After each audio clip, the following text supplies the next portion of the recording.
My coworker Liza burst out of the women's bathroom for the third time this week, screaming that someone had smeared shit all over the toilet seat again. This is disgusting. We can't work like this, she shouted, waving her hands dramatically. The whole office stopped to stare. Again. Every woman in our Phoenix accounting firm had been forced to walk up 2 flights of stairs to use the bathroom on the 3rd floor. The situation was beyond ridiculous.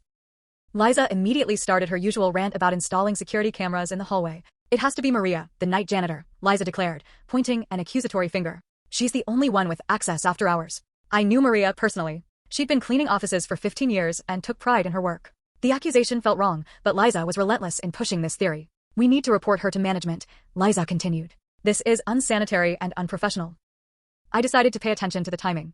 Something bothered me about these incidents. They only seemed to happen on days when Liza was working. Last Tuesday, she called in sick with a migraine, and mysteriously, the bathroom stayed clean all day. Wednesday, Liza returned from her sick day, and by lunchtime, someone had discovered fresh vandalism in the bathroom. The timing was too convenient. During my lunch break, I positioned myself where I could watch the bathroom door.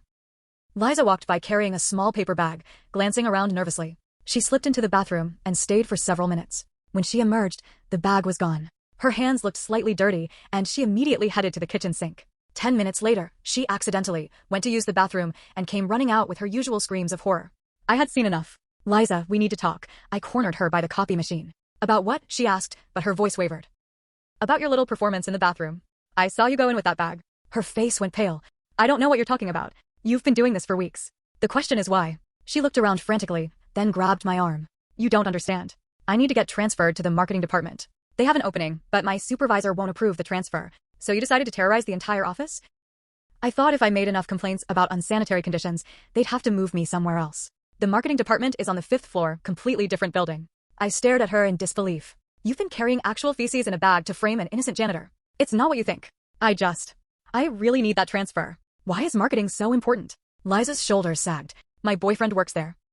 We've been keeping our relationship secret because of company policy. If I could just get to his department, we could finally be open about everything.